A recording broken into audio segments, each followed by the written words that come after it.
Siyanamkela Avalanche of Grace, igama lami ndilithenjiwe emolweni. Namhlanje sawufunda kwimizekeliso isahluko sesithathu. Sifunda ivesi yesithandathu. Ithi uze umazi yena ezindleleni uYehova.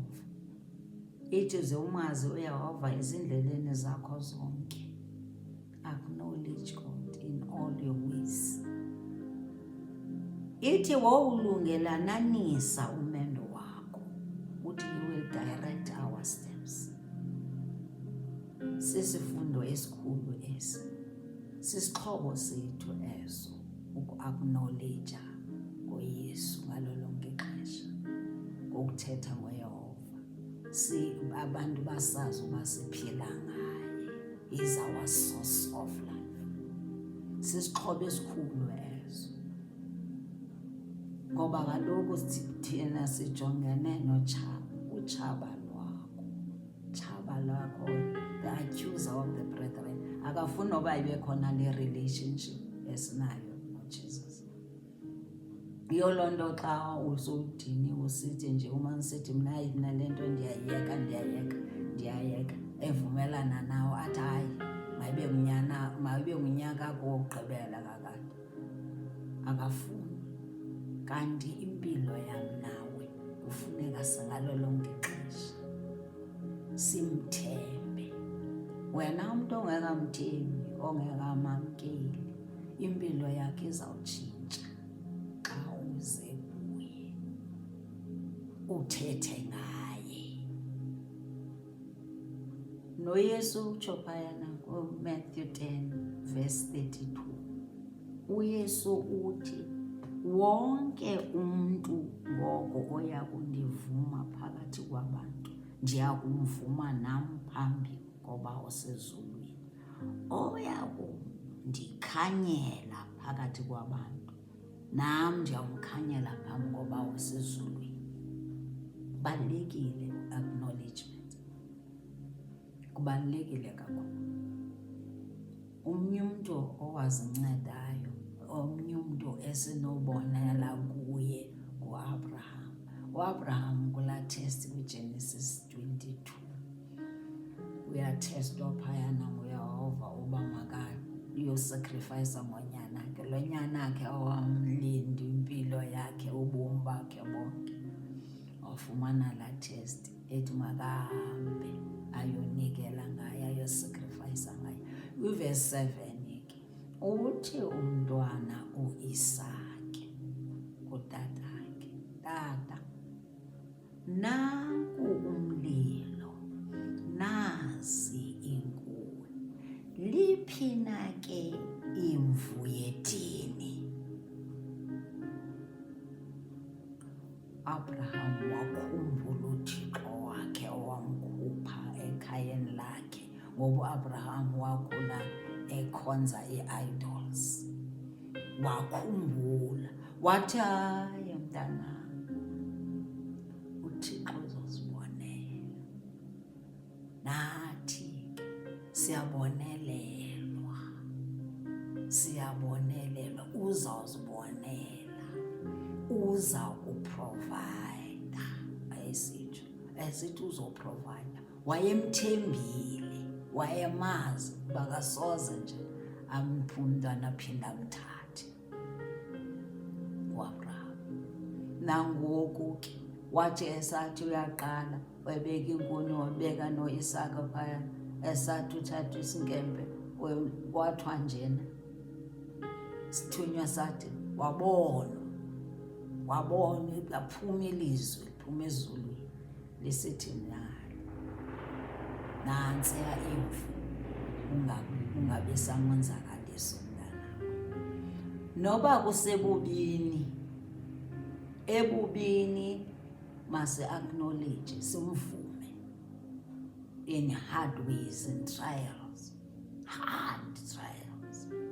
Sithi hayi ukhona umaxhoba yakhawuleza. Noba uphelelwa ngumsebenzi, acknowledge ukuthi ukhona uzakufunela umsebenzi. Noba uyagula, uthi hayi mna ndithemba uYehova, andina-plan B, ningabe sandisa kwabanye oThixo, ndithemba uYehova unam kule impi endikuyo. ibe ke ngoku ke nathi kufuneka soloko ngalo lonke ixesha simazi ukuba he is a miracle worker. Uyayenza imimangaliso uyayenza. He's a miracle worker. Nathi ukuba njena sibe singabazalwa i-miracles zakhe. Nokholo miracle uzalichaza njani kulo? Zi-miracles zakhe. Sitsho ukuba njena he is strong. He is the undefeated in battle. Usemandleni, unamandla, akahlulwa. Utsho njalo uPsalm 24, Indumiso 24. Ithi ngubani na ke lo Yehova?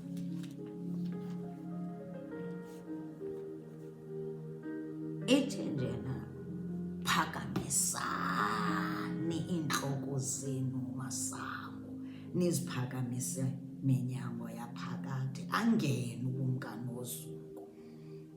Verse 8, ngubani na ke lo kumkani wosuku? UYehova namandla, oligokra, nguYehova igokra emfazweni. Ligokra emfazweni, akahlulwa. Acknowledge ngayo, uqhayise ngayo. You won't regret. He's a way maker. He's our way maker. Isaiah 43 verse 16. Ula Yehova owavula indlela elwandle, anqumla amaSrayeli. He's a way maker, uthembekile. Asiqhayiseni ngaye, masimvumeni ebumini, ebubini, ebumnandini, masimvumeni. He's a promise keeper. Akakuthembisi into angayenzi. Uthembekile, uyayenza into. Ukuba uyibhalile yona eBhayibhileni, utshilo wathi njena soze ubuyele kuye ingawenzanga umsebenzi wakhe. UYehova, he is a covenant keeper, a covenant keeping God. And utshilo Deuteronomy 7:9 wathi njena uyayigcina yena, uyawubathanda abantwana bakhe, uyawutsho kwi-100 generations. Uyayigcina i-covenant abantwana bakhe bebemthanda.